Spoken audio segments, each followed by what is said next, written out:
James Day, public television pioneer and chairman of the CUNY TV Advisory Board, passed away in April 2008.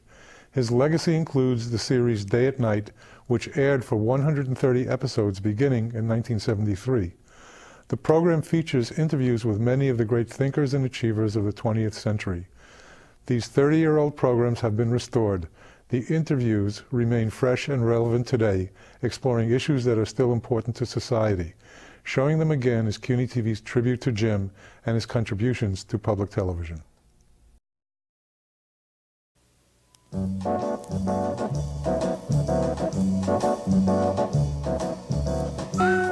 Dr. Edward Teller is a nuclear physicist whose name is inevitably linked to the key role he played in the development of nuclear fusion to atomic weaponry. His theoretical physics and his persistence against many of his scientific colleagues who were unwilling to push atomic weaponry further were very important in the development of the so-called hydrogen bomb. As a theoretical physicist, he's pursued an interest since the war in molecular physics, in astrophysics, and in the applications of nuclear energy to some of the world's most pressing problems. He's also been a teacher and has a deep interest in the education of young scientists. Dr. Teller is currently the Associate Director of the Lawrence Livermore Laboratory, which he helped to establish and which he headed from 1958 to 60. He's also University Professor on the Berkeley campus and a member of the Commission on Critical Decisions, as well as the President's Foreign Intelligence Advisory Board.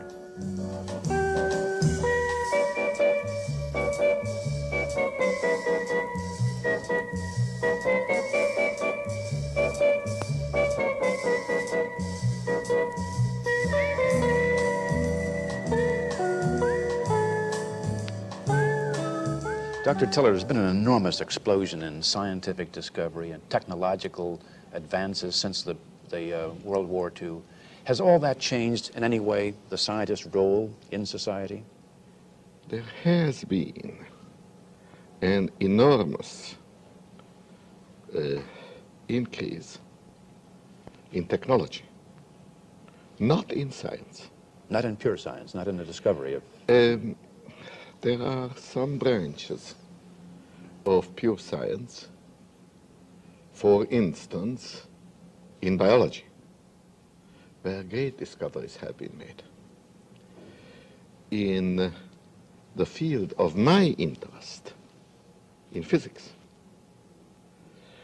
the decades preceding the Second World War have been decades of much more rapid development and much more fundamental development, actually of development of which most of the public is still really unaware. Really? They heard the words, they haven't understood the meaning. And the consequences are yet to be felt by most people? What are the consequences of relativity? What are the consequences of the fact that an atom is as unpredictable as human beings are supposed to be? What were the real consequences to humankind of the discovery that our planet is quite insignificant compared to the universe? The importance of a scientific discovery is not measured by its consequences. But those discoveries are building blocks for applications that may be made. They are also in building years. blocks. They are building blocks for applications. They are also remarkable values, spiritual values in their own right. And what I deplore, and what I think is remarkable, is that we are behaving today as people would have been behaving in the second half of the 16th century had they not known that the world is round.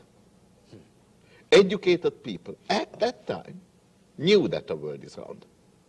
Educated people today have not understood the really fundamental changes that have occurred in physical science. And you're speaking now of educated people. There's a whole group that's not educated. I'm talking about educated people. I'm not talking about the 10% of the American people who do not believe that we have visited the moon. There is 10% that doesn't Oh, believe more it. than 10%. My daughter, as a high school teacher, ran into a group of youngsters who were just laughing at her. They were 15 years old. They just knew that the whole moon landing operation was a fake. That's part of the cynicism, I suppose, that has taken over That young is people. a part of the credibility of television. How do you feel about the money that went into the moon exploration? I think that this was not money spent on science. It was money spent on an extremely interesting part of technology. And it was money that was spent on public amusement. And of all the money that ever has been spent on public amusement, this chunk of money was best spent. Because to see people landing on the moon was inspiring.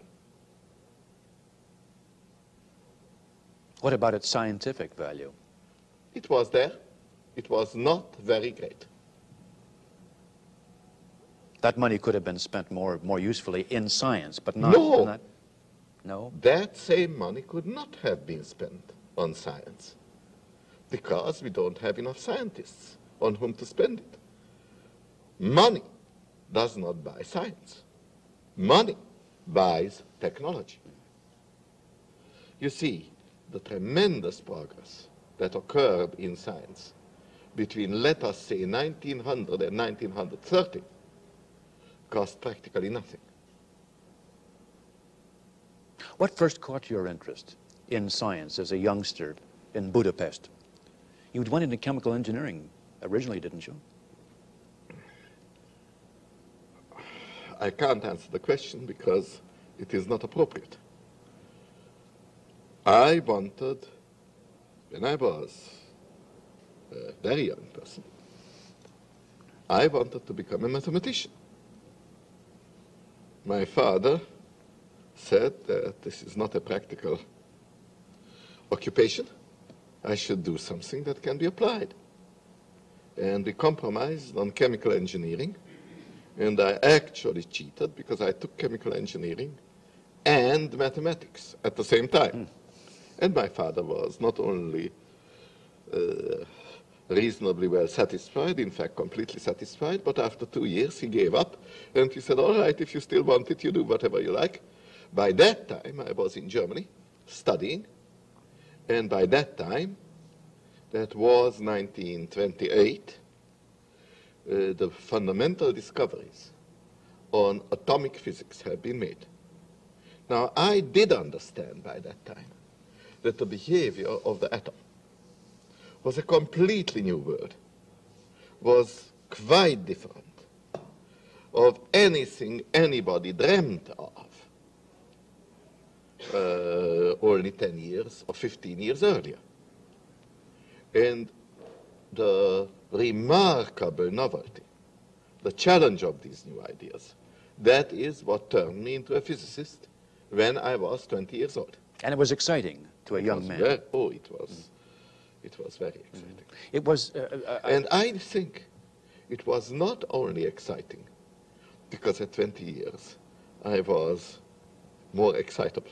I see. You went to Copenhagen to study... No, then? That is, I did spend a year in Copenhagen, but most of my actual education occurred in Leipzig.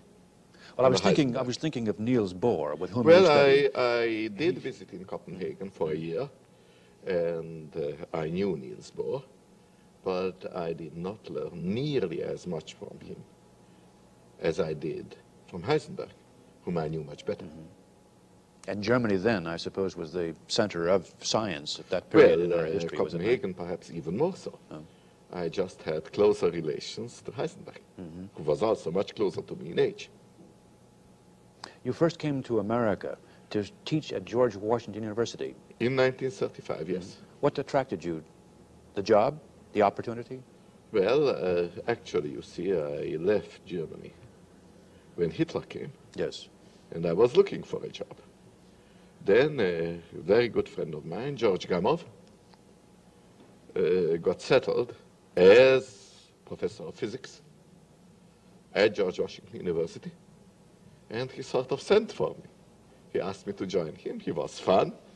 It was very good to work with him. There was an offer of a job. I came, and I didn't regret it in any way. How then did you go from George Washington University into the Manhattan Project? You went in by stages, I gather.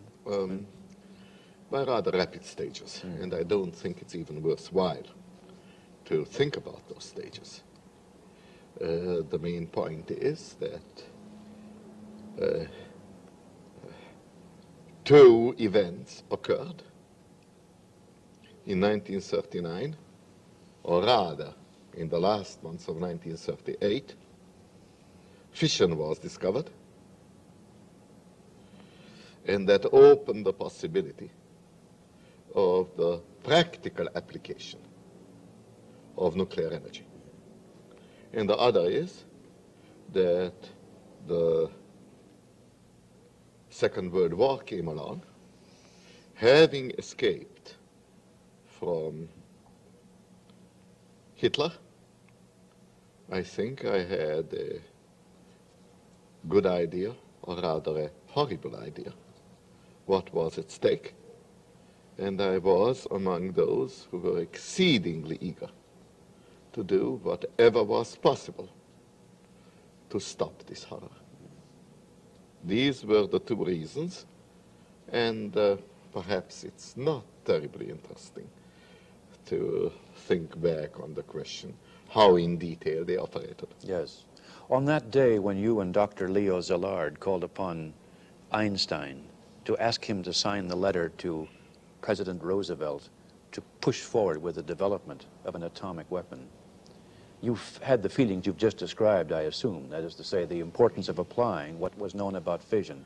Well, let me say that I acted in the very distinguished role of the chauffeur of Leo Szilard. It was his initiative. I knew him. I liked him. I tended to agree with him. But I essentially helped him. And actually, on that day, just a few weeks before the Second World War started in Poland, on that day, my own opinions have not yet been fully crystallized. Szilard was very determined to go ahead, and I was quite willing to help him. Although, you know, this is just a chance occurrence.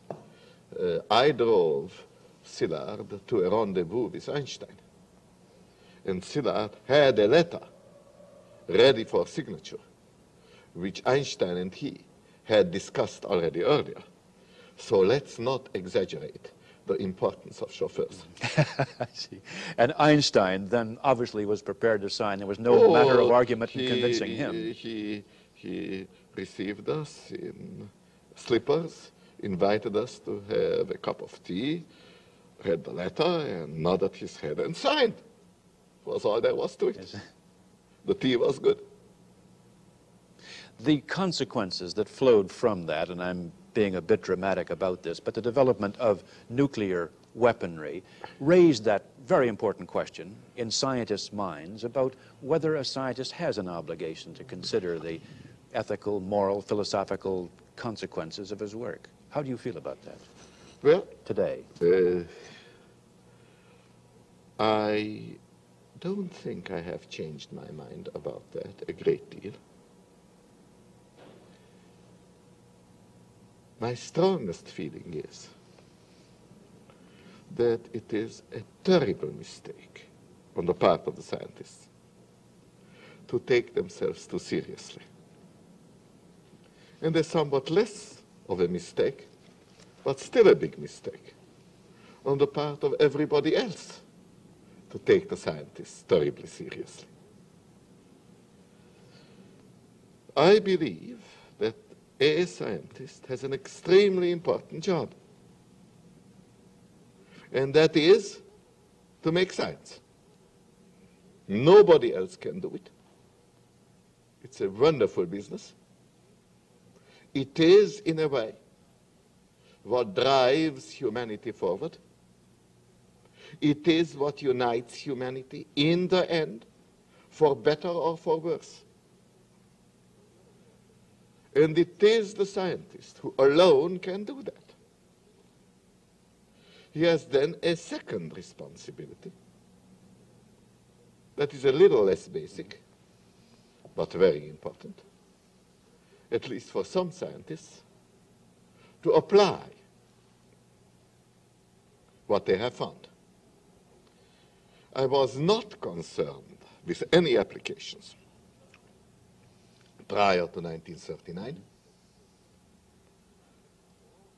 The Second World War brought me into the field of applications, and I must say that pure science has attracted me more than applications. And if I would follow my tastes, I would go back to pure science today.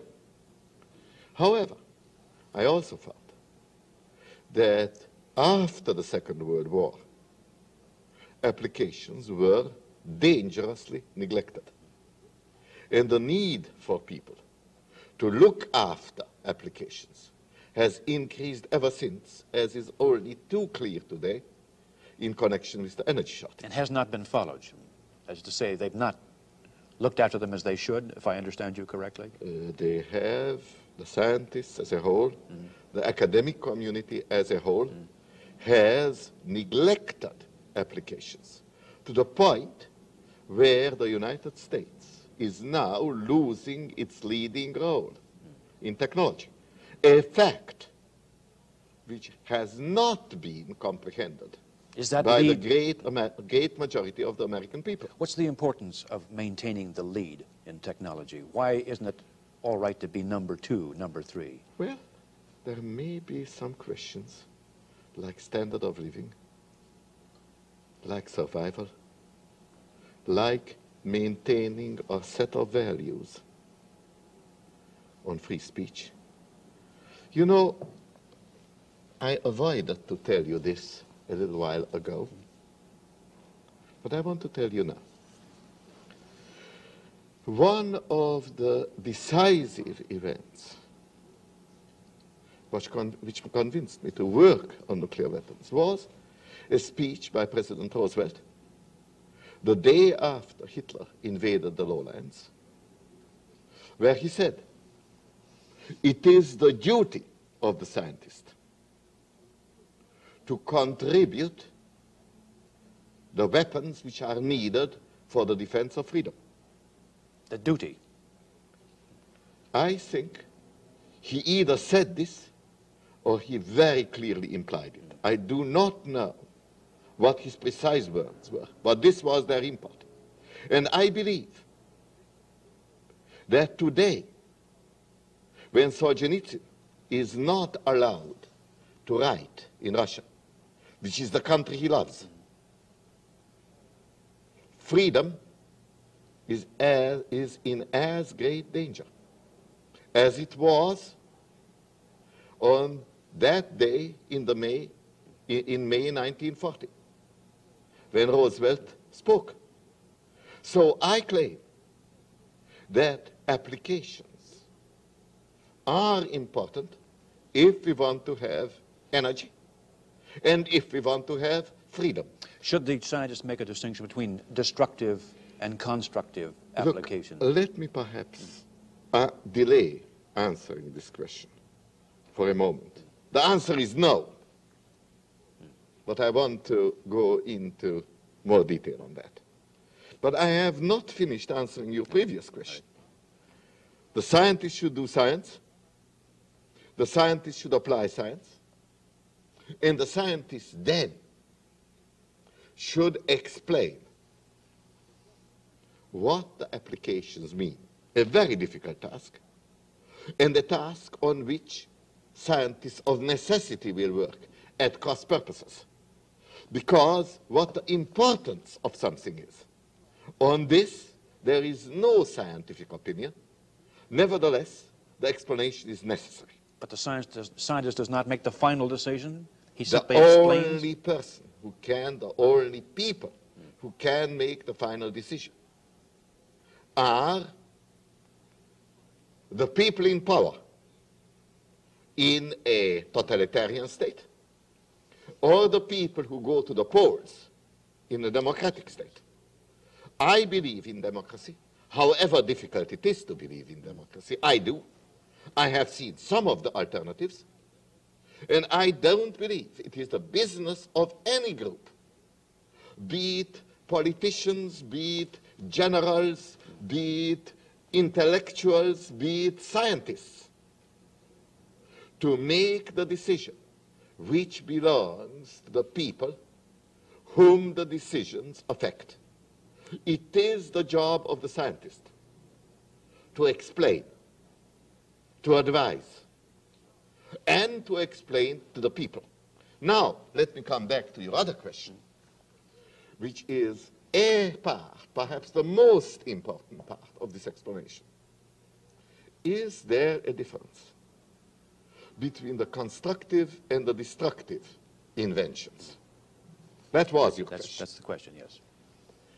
And I said that I tend to answer no. And I will not attempt to prove it. Instead, I want to tell you two stories which illustrate my reasons for saying no. One concerns a weapon in the battle of the sexes. I mean nylon. Nylon? Yes. You know, as in nylon stockings.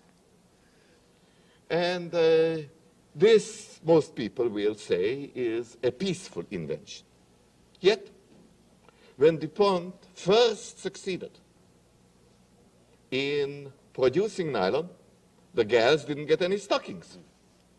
They went somewhere else. Because we were at war, and the nylon, all of it, was used in parachutes. It was used in war. The inventor of nylon had no idea that it would be used as a weapon, and when it came, had no control over it whatsoever. Now let me give you another example, which is much more massive, much more important, perhaps less amusing. In 1913, a German physical chemist, Fritz Haber, discovered the method how to fix nitrogen, how to bind nitrogen, which we have in the air, to other atoms and make it available for chemicals. When Germany went to war in 1914, the High Command knew that the war would be ended by Christmas. They knew it partly because they had a plan to be victorious before that. The plan, of course, as we all know, miscarried. But they also knew that they could not fight beyond Christmas, no matter what, because they needed guano from Peru to make more gunpowder. And the British blockade stopped their supply of gunpowder. Then they noticed that the problem had been solved for them by Fritz Haber the year before. And this discovery has turned something that would have been a very terrible disturbance of 4 months or so into a worldwide catastrophe of more than 4 years. That's what science did. Yes. But the same discovery of Fritz Haber makes it possible to produce fertilizers. And without Fritz Haber's discovery, we could not maintain more than 2 billion people on this earth today. The survival of half of the people who live today Depends upon that. depends on that discovery. I suspect So that- was that discovery something good or something bad? Yes. No one who discovers anything does have or can have an idea how it will be used. All the scientist can do is to go forward, to understand, to apply, and to explain.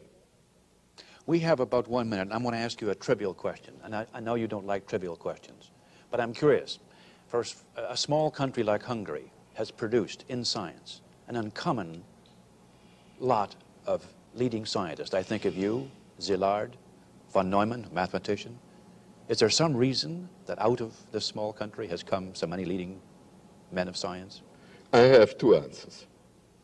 One is it's an optical illusion. Hungarians, you mentioned some very wonderful people, have a high visibility, and that gives you the illusion that there are many of us. My other answer is that we who came from Hungary have escaped a shipwreck. And we have behaved like people who have been in a shipwreck and would prefer not to be in a second one. That, to a small extent, does set us apart. Thank you very much.